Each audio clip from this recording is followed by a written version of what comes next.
There's a bigger dream waiting for you, just waiting for you to step into it.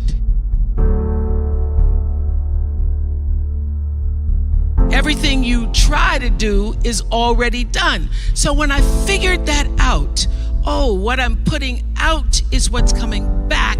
Let me get real clear about what it is I'm putting out. Real clear. So I read a book about 1989 called Seed of the Soul.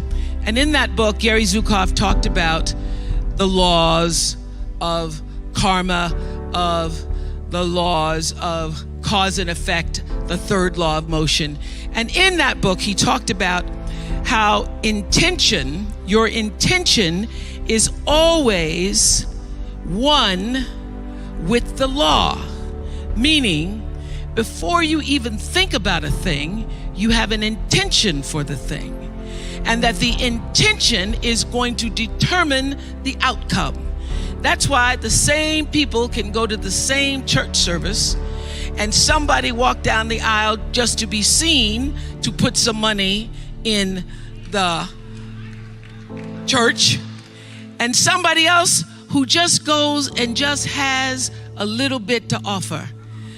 The intention with which you give, the intention with which you serve determines the outcome. So when I figured that out, I went, whoa.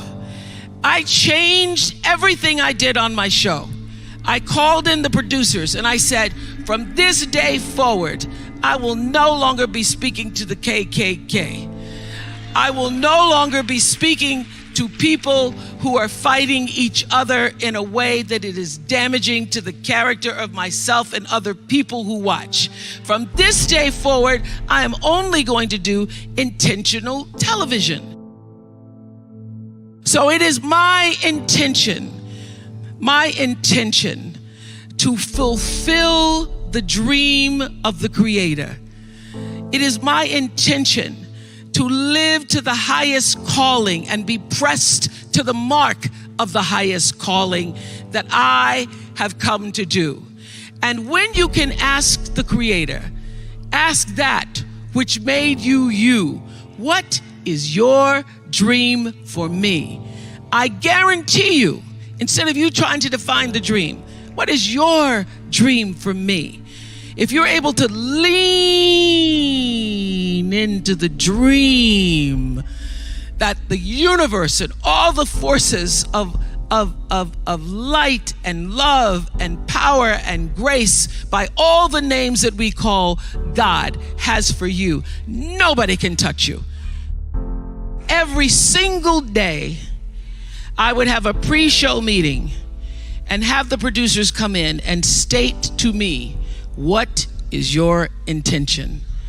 How do we want to use whoever is on this show, whatever is happening on this show, to serve the audience in a way that fulfills the mission of uplifting, enlightening, encouraging, as well as entertaining. And if it doesn't do that, then I can't do it.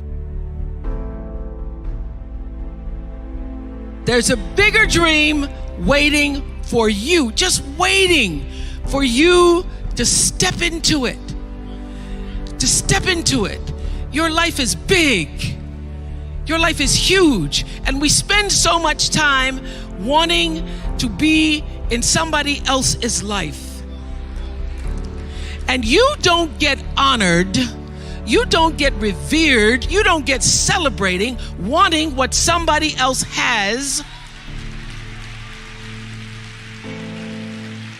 because that which created you, divine intelligence that dreamed you from before your ancestors ever knew they would become your ancestors, that which dreamed the seed of you, wants you to know how special, how wondrous, how mysterious, how complex, how glorious, how phenomenal you are. And you get no credit messing in somebody else's territory or trying to have power over something you have no control. Another one of my favorite teachings is The Wizard of Oz. When the Wicked Witch of the West says, go away from here because you don't have any power here, you have no power in any territory other than your own.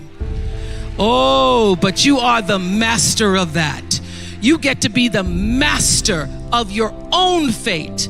You get to be the captain of your own soul. And if you just manage that, if you just took care of your territory, oh, the glorious, glorious, glorious, wondrous, wondrous opportunities and possibilities that are waiting for you. So the question is, what are you resisting? What are you pushing against? What are you not allowing? What are you blocking because you have this idea of who and what you're supposed to be, instead of leaning into the dream that's already been created and waiting for you? It's waiting for you. And the second, it's an instant thing. It's a shift in the way you see yourself and the power from which you have come. I went through some tough times after I left the Oprah show. I made a conscious decision that when I felt I had said all that I could say and the audience had heard it, that I would move on and that I would not spend my life regretting or trying to hold on to what used to be or hold on to what I had. So I dreamed this dream of starting a network. And in the beginning, it was a struggle. It was a struggle because honest to goodness, I did not know what I was doing. I was trying to figure it out. I thought that the Oprah show audience would follow us to OWN, and then I realized y'all didn't have cable.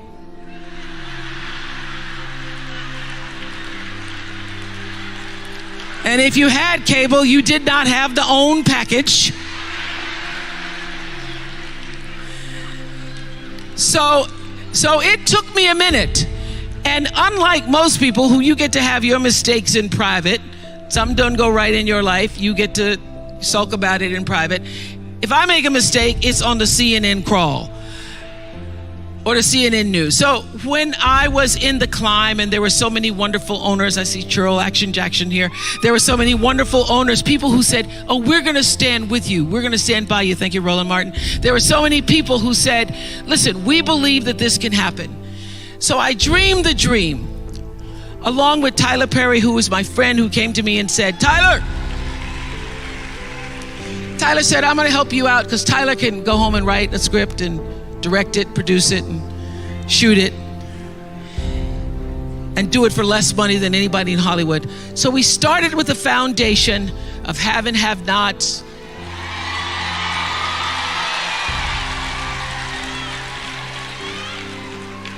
If loving you is wrong,